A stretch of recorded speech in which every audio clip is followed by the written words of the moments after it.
जय हिंद दोस्तों। स्वागत है आप सभी का एग्जाम जीके में। आज की क्लास में हम देखने वाले हैं साइंस के मोस्ट इम्पोर्टेंट क्वेश्चनों को, जो आपकी आने वाली सभी परीक्षाओं के लिए बहुत ही उपयोगी होंगे। ये प्रश्न परीक्षाओं में काफ़ी बार पूछे जा चुके हैं और बार बार आते रहते हैं, तो वीडियो को अंत तक जरूर देखें और हमारे चैनल पर नए हों तो हमारे चैनल को सब्सक्राइब जरूर कर लें। चलिए शुरू करते हैं। सफ़ेद स्वर्ण किसे कहते हैं? तो इसका उत्तर हो जाएगा प्लेटिनम को। आपका अगला क्वेश्चन, मानव शरीर का सबसे बड़ा अंग क्या है? इसका सही उत्तर है त्वचा। जो मानव शरीर का सबसे बड़ा अंग होता है वह त्वचा होती है। याद रखिएगा दोस्तों, इंपॉर्टेंट क्वेश्चन है, कई बार परीक्षाओं में पूछा गया है। आपका अगला क्वेश्चन, प्रतिरोध का मात्रक क्या होता है? इसका उत्तर है ओम। आपका अगला क्वेश्चन, लैक्रिमल ग्रंथियां क्या स्रावित करती हैं? तो इसका उत्तर है आंसू।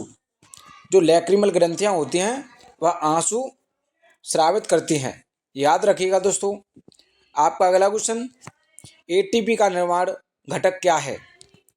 तो इसका सही उत्तर है फ्रक्टोज। जो एटीपी का निर्माण घटक होता है वह फ्रक्टोज होता है। आपका अगला क्वेश्चन, संसार का सबसे बड़ा पक्षी क्या है? तो इसका सही उत्तर हो जाएगा शुतुरमुर्ग।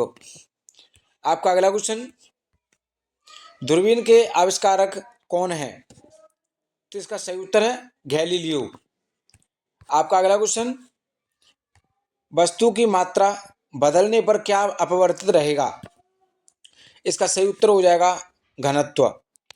जब किसी वस्तु की मात्रा को बदल देंगे तो उसका घनत्व अपवर्तित रहेगा। याद रखिएगा दोस्तों। आपका अगला क्वेश्चन, साधारण नमक का रासायनिक नाम क्या है? तो इसका सही उत्तर हो जाएगा सोडियम क्लोराइड। साधारण नमक का रासायनिक नाम सोडियम क्लोराइड होता है। याद रखिएगा दोस्तों। आपका अगला क्वेश्चन, समुद्री जल में सर्वाधिक मात्रा में पाए जाने वाला लवण क्या है? तो इसका सही उत्तर हो जाएगा सोडियम क्लोराइड। आपका अगला क्वेश्चन, आहार नाल में स्टार्च के पाचन में अंतिम उत्पाद क्या होता है? तो इसका सही उत्तर हो जाएगा माल्टोज।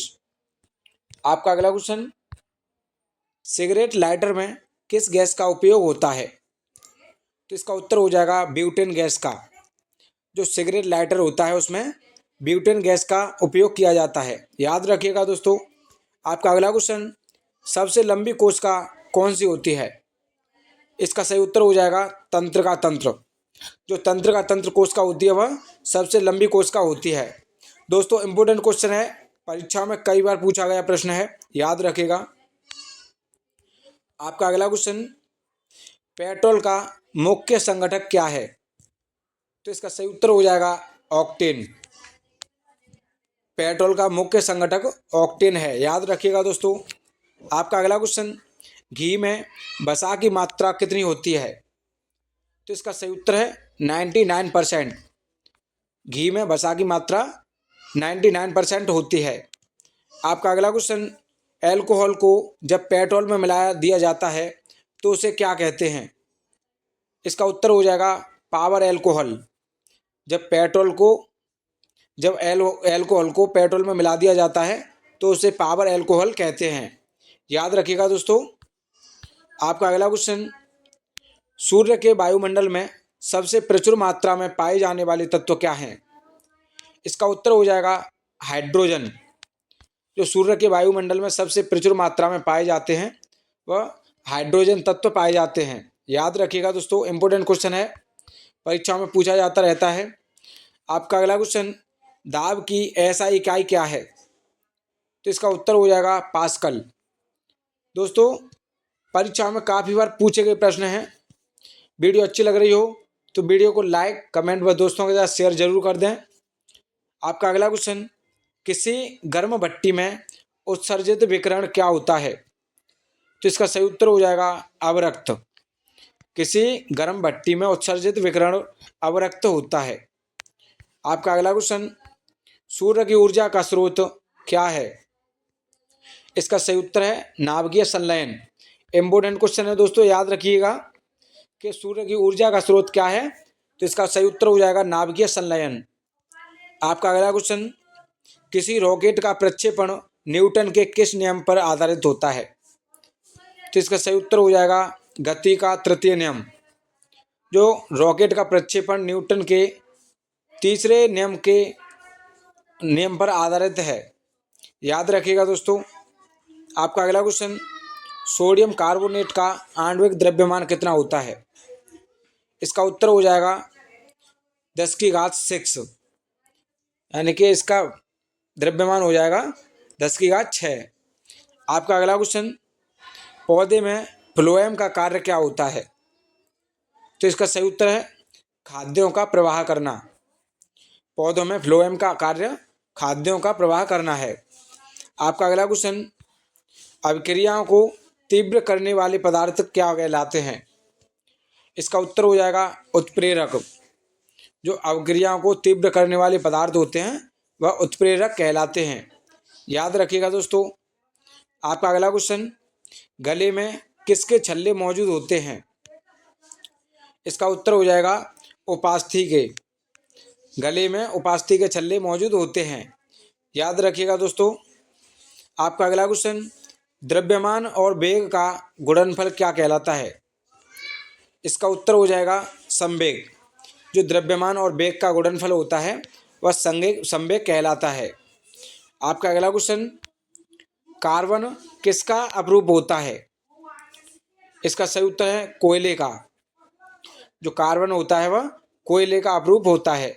याद रखिएगा दोस्तों।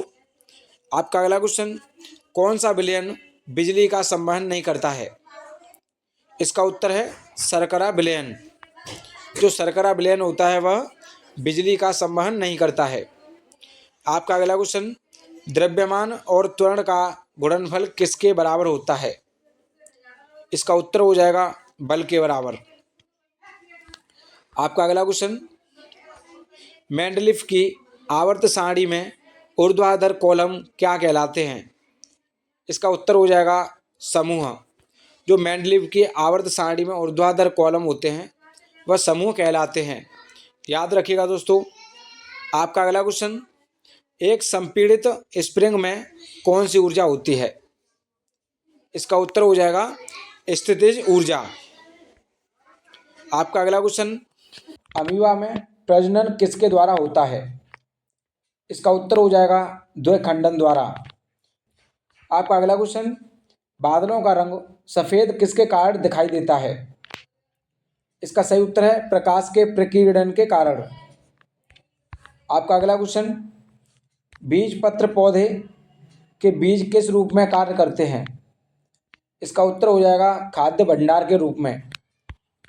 आपका अगला क्वेश्चन, शनिवार किसका अयस्क है? इसका उत्तर है पारे का। इंपोर्टेंट क्वेश्चन है दोस्तों, याद रखिएगा कि शनिवार किसका अयस्क है। इसका सही उत्तर है पारे का। आपका अगला क्वेश्चन, बल और विस्थापन का गुणनफल क्या कहलाता है?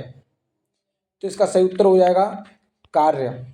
जो बल और विस्थापन का गुणनफल होता है वह कार्य कहलाता है। याद रखिएगा दोस्तों। आपका अगला क्वेश्चन, पारा धातु कक्षीय तापमान पर किस अवस्था में होती है? इसका उत्तर हो जाएगा द्रव अवस्था में। जो पारा धातु है वह कक्षीय तापमान पर द्रव अवस्था में होती है। याद रखना है दोस्तों, इंपोर्टेंट क्वेश्चन है। आपका अगला क्वेश्चन, अणु शब्द को किसने प्रतिपादित किया था? इसका उत्तर हो जाएगा डेमोक्रिटस ने। आपका अगला क्वेश्चन, मेंडलीफ किस आवर्त सारणी में कौन सा तत्व निश्चित स्थान नहीं पा सकता है? जो मेंडलीफ की आवर्त सारणी है उसमें कौन सा तत्व निश्चित स्थान नहीं पा सकता है? तो इसका सही उत्तर हो जाएगा हाइड्रोजन। हाइड्रोजन एक ऐसा तत्व है जो मेंडलीफ की आवर्त सारणी में एक निश्चित स्थान नहीं पा सकता है। याद रखिएगा दोस्तों, इंपोर्टेंट क्वेश्चन है। आपका अगला क्वेश्चन, टंगस्टन का गलनांक कितना होता है? इसका सही उत्तर हो जाएगा 3422 डिग्री सेल्सियस। आपका अगला क्वेश्चन, ठोस के पिघलने के बाद क्या परिवर्तित नहीं होता है? तो इसका सही उत्तर हो जाएगा तापमान। जब कोई चीज़ ठोस से पिघलती है तो उसमें तापमान परिवर्तित नहीं होता है। आपका अगला क्वेश्चन, एक चालक के प्रतिरोध को क्या प्रभावित नहीं करता है? तो इसका सही उत्तर हो जाएगा दबाव। दबाव चालक के प्रतिरोध को प्रभावित नहीं करता है। आपका अगला क्वेश्चन, प्रतिध्वनि किसके कारण सुनाई देती है? इसका सही उत्तर हो जाएगा ध्वनि तरंगों के परावर्तन के कारण। आपका अगला क्वेश्चन, अग्नाशयी रस में मौजूद ट्रिप्सिन एंजाइम प्रोटीन को किस में परिवर्तित करता है? तो इसका सही उत्तर हो जाएगा अमीनो एसिड में। आपका अगला क्वेश्चन, यदि साइकिल की गति दोगुनी हो जाए तो गतिज ऊर्जा कितनी होगी? इसका उत्तर हो जाएगा 4 गुनी। जब साइकिल की गति दोगुनी होती है तो उसमें गतिज ऊर्जा 4 गुनी हो जाती है। याद रखिएगा दोस्तों, इंपॉर्टेंट क्वेश्चन है, परीक्षाओं में कई बार पूछा गया है। आपका अगला क्वेश्चन, ऑक्सीजन के अणु में कौन सा बंध होता है? तो इसका सही उत्तर हो जाएगा दोहरा संयोजक बंध। आपका अगला क्वेश्चन, गैल्वेनोमीटर किसकी दिशा ज्ञात करने में प्रयुक्त होता है? इसका सही उत्तर हो जाएगा विद्युत धारा की दिशा। गैल्वेनोमीटर जो होता है वह विद्युत धारा की दिशा ज्ञात करने के लिए प्रयुक्त होता है। आपका अगला क्वेश्चन, दो अस्थियां एक दूसरे से किसी अन्य संयोजी ऊतक द्वारा जुड़ी हो सकती हैं, उसे क्या कहा जाता है? इसका उत्तर हो जाएगा स्नायु। उसे स्नायु कहा जाता है। आपका अगला क्वेश्चन, परमाणु संख्या 57 वाला तत्व किस ब्लॉक से संबंधित होता है? तो इसका सही उत्तर हो जाएगा डी ब्लॉक से। जो परमाणु संख्या 57 है, इसका जो तत्व होता है वह डी ब्लॉक से संबंधित होता है। याद रखिएगा दोस्तों। आपका अगला क्वेश्चन, ओडोमीटर का उपयोग किसके लिए किया जाता है? इसका उत्तर हो जाएगा दूरी मापने के लिए। जो ओडोमीटर होता है उसका उपयोग दूरी मापने के लिए किया जाता है। याद रखिएगा दोस्तों, इंपॉर्टेंट क्वेश्चन है। आपका अगला क्वेश्चन, बल की दिशा के विपरीत कार्य करता है, तो इसका उत्तर है घर्षण बल। जो घर्षण बल होता है वह बल की दिशा के विपरीत कार्य करता है। याद रखिएगा दोस्तों। और हमारी वीडियो पसंद आ रही हो तो हमारी वीडियो को लाइक, कमेंट व दोस्तों के साथ शेयर जरूर कर दें। आपका अगला क्वेश्चन, गर्भाशय में भ्रूण को पोषण प्रदान करने वाला ऊतक क्या है? इसका उत्तर हो जाएगा प्लेसेंटा। जो प्लेसेंटा होता है वह गर्भाशय में भ्रूण को पोषण प्रदान करता है। याद रखिएगा दोस्तों। आपका अगला क्वेश्चन, ध्वनि तरंग की आवृत्ति मापने की इकाई क्या होती है? तो इसका सही उत्तर हो जाएगा हर्ट्ज। आपका अगला क्वेश्चन, किसी व्यक्ति द्वारा बेकिंग सोडा घोलकर पीने से कौन सी बीमारी ठीक होती है? इसका उत्तर है एसिडिटी। यदि किसी को एसिडिटी होती है तो वह बेकिंग सोडा घोलकर पीने से ठीक हो जाती है। आपका अगला क्वेश्चन, कैल्शियम सल्फेट हेमीहाइड्रेट को पानी में घोलने पर यह किस में परिवर्तित हो जाता है? इसका उत्तर हो जाएगा जिप्सम में। जो कैल्शियम सल्फेट होती है उसे पानी में घोलने पर यह जिप्सम में परिवर्तित हो जाता है। याद रखिएगा दोस्तों। आपका अगला क्वेश्चन, स्थिर या गतिज अवस्था में परिवर्तन का प्रतिरोध करने की एक वस्तु की प्रवृत्ति क्या कहलाती है? इसका उत्तर हो जाएगा जड़त्व। वह जड़त्व कहलाती है। आपका अगला क्वेश्चन, विद्युत ऊर्जा की वाणिज्यिक इकाई क्या होती है? तो इसका सही उत्तर हो जाएगा किलोवाट घंटा। जो विद्युत ऊर्जा की वाणिज्यिक इकाई है वह किलोवाट घंटा है। याद रखिएगा दोस्तों। आपका अगला क्वेश्चन, ब्रोमीन किस अवस्था में पाई जाने वाली अधातु है? तो इसका सही उत्तर है तरल अवस्था में। ब्रोमीन तरल अवस्था में पाई जाने वाली एक अधातु है। याद रखिएगा दोस्तों। आपका अगला क्वेश्चन, सोल्डर मिश्र धातु में क्या पाया जाता है? जो सोल्डर मिश्र धातु होती है उसमें क्या पाया जाता है? इसका सही उत्तर हो जाएगा टीन और सीसा। आपका अगला क्वेश्चन, पौधों में फ्लोएम किसके लिए उत्तरदायी होता है?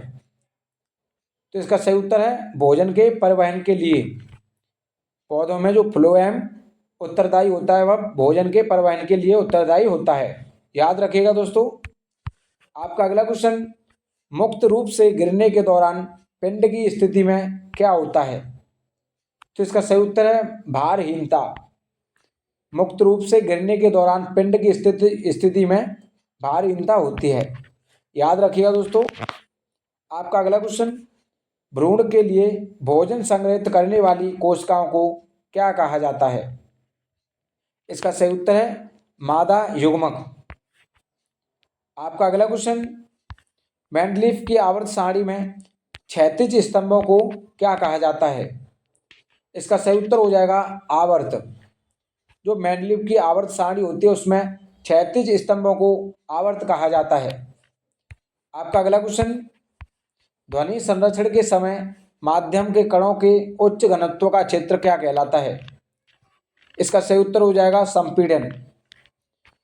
आपका अगला क्वेश्चन, किसी सैटेलाइट और पृथ्वी के बीच जो आकर्षण का गुरुत्वाकर्षण बल किसको तेजी प्रदान करता है? तो इसका उत्तर हो जाएगा अभिकेंद्रीय बल को। किसी सैटेलाइट और पृथ्वी के बीच आकर्षण का गुरुत्वाकर्षण बल अभिकेंद्रीय बल को तेजी प्रदान करता है। याद रखिएगा दोस्तों। आपका अगला क्वेश्चन, दूध के अम्लीकरण को रोकने के लिए उसमें क्या मिलाया जाता है? तो इसका सही उत्तर हो जाएगा बेकिंग सोडा। दूध के अम्लीकरण को रोकने के लिए उसमें बेकिंग सोडा मिलाया जाता है। याद रखिएगा दोस्तों। आपका अगला क्वेश्चन, मुक्त रूप से गिरना केवल किस में संभव होता है? इसका उत्तर हो जाएगा निर्वात में। आपका अगला क्वेश्चन, गतिज ऊर्जा और स्थितिज ऊर्जा का योग क्या होता है? तो इसका उत्तर है यांत्रिक ऊर्जा। यानी गतिज ऊर्जा और स्थितिज ऊर्जा का जो योग होता है वह यांत्रिक ऊर्जा के बराबर होता है। याद रखिएगा दोस्तों। आपका अगला क्वेश्चन, परमाणु संलयन प्रतिक्रियाएं स्वचालित रूप से किसमें होती हैं? इसका सही उत्तर है सूर्य में। आपका अगला क्वेश्चन, अमोनिया में नाइट्रोजन की संयोजकता कितनी होती है? इसका उत्तर हो जाएगा 3। आपका अगला क्वेश्चन है, आभासी और सीधी छवि के लिए दर्पण का आवर्धन कैसा होना चाहिए? इसका उत्तर हो जाएगा धनात्मक। आभासी और सीधी छवि के लिए दर्पण का आवर्धन धनात्मक होना चाहिए। याद रखिएगा दोस्तों। आपका अगला क्वेश्चन, उभयचर वर्ग के प्राणियों में श्वसन किसके द्वारा होता है? इसका सही उत्तर हो जाएगा गलफड़ों अथवा फेफड़ों द्वारा। आपका अगला क्वेश्चन है, त्वरण ऋणात्मक होने पर किसी पिंड के वेग में क्या परिवर्तन होगा? इसका उत्तर हो जाएगा उसका परिवर्तन घटेगा। जो त्वरण ऋणात्मक होने पर किसी पिंड के वेग में जो परिवर्तन होगा उसमें परिवर्तन वो घट जाएगा। आपका अगला क्वेश्चन, कानों की गतिज ऊर्जा किसमें अधिकतम होती है? दोस्तों ये टाइपिंग मिस्टेक हो गई है, यहाँ पर है ये कणों की गतिज ऊर्जा किसमें अधिकतम होती है? तो इसका सही उत्तर हो जाएगा प्लाज्मा में। जो कणों की गतिज ऊर्जा होती है वह प्लाज्मा में अधिक होती है। आपका अगला क्वेश्चन, विद्युत बल्ब में आमतौर पर रासायनिक रूप से कौन सी गैस भरी होती है? इसका सही उत्तर हो जाएगा निष्क्रिय और नाइट्रोजन गैस। जो विद्युत बल्ब होता है उसमें रासायनिक रूप से निष्क्रिय और नाइट्रोजन गैस भरी होती है। याद रखिएगा दोस्तों, कई बार परीक्षा में पूछा गया प्रश्न है। आपका अगला क्वेश्चन, रासायनिक अभिक्रिया जिसमें गर्मी उत्पन्न होती है उसे क्या कहते हैं? इसका उत्तर हो जाएगा ऊष्माक्षेपी अभिक्रियाएं। आपका अगला क्वेश्चन, प्रोटीन की जानकारी प्रदान करने वाले डीएनए के भाग को क्या कहा जाता है? इसका उत्तर हो जाएगा जीन। दोस्तों वीडियो अच्छी लगी हो तो वीडियो को लाइक कमेंट व दोस्तों के साथ शेयर करें और ऐसे ही महत्वपूर्ण वीडियो देखने के लिए हमारे चैनल को सब्सक्राइब जरूर कर लें।